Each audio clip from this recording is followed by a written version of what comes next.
Well, today I want to concentrate on what seems to be a new pragmatism dawning in the Middle East. I call it reality checks in the Middle East. Now, old outworn attitudes are beginning to crumble.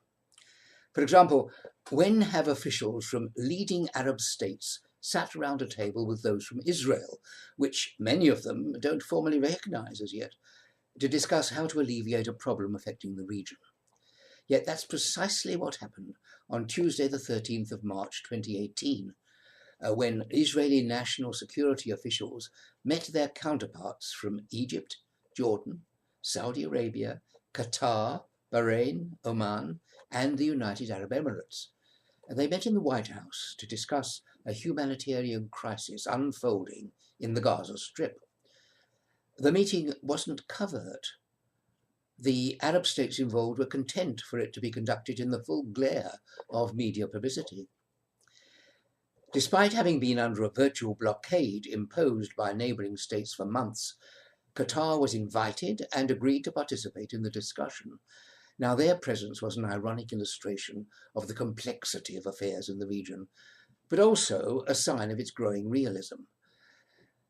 Consecutive US and Israeli governments had long criticised Qatar for its support for Hamas in Gaza, and a prime reason cited by the Gulf states and Egypt for imposing sanctions was that Qatar had consistently poured money into Hamas's coffers. Clearly, though, Qatar's financial support had done little to alleviate the desperate living conditions afflicting a large part of the civilian population. Most of the millions received by Hamas from Qatar, as well as from Iran, overseas charitable associations, and their own fundraising, went on vast military expenditures, including the construction of hundreds of sophisticated tunnels under the Israel and the Egyptian borders. The former intended to launch attacks on civilian targets in Israel, and the latter to facilitate the smuggling of goods and equipment from Egypt. The summit on Gaza had been called by Jared Kushner, the US president's son-in-law and senior advisor on Middle East peace, as well as Jason Greenblatt, his special representative for international negotiations. It marked an unprecedented moment for Israeli diplomacy, as their dialogue with officials from Arab states was publicly recognized for the first time.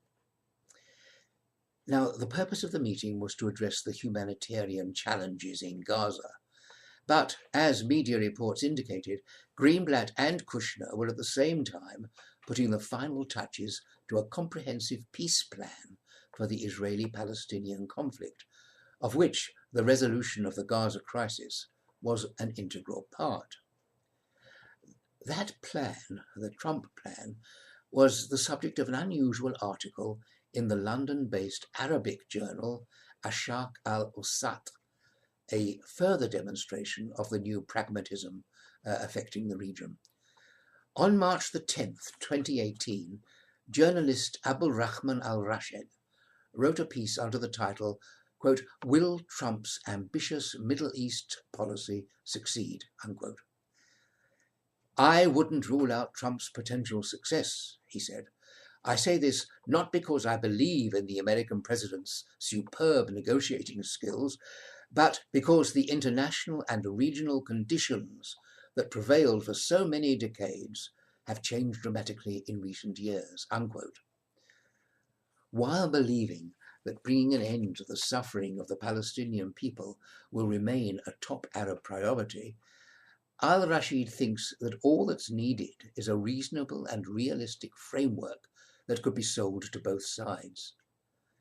"Trump understands the huge opportunity that stands before him," wrote al-Rashid.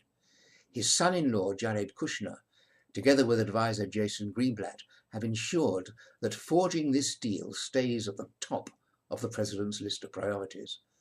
While I remain skeptical that anything will come of this effort, I'm also curious to learn more about Trump's peace proposal. It may be so crazy that it might just work. That's the end of al-Rashid's quote. Now, there's a final straw in the wind about pragmatism. On March the 15th, in reacting to the attempted assassination in England of Russian double agent Sergei Skripal, Israel, while vigorously condemning the attack, didn't specifically mention Russia as the most likely perpetrator. That, of course, was the position of the UK itself and a number of other countries. On March the 16th, the Russian embassy in Tel Aviv, in a statement about Israel's reaction, noted what it termed, and I quote, "the wise position of West Jerusalem," unquote.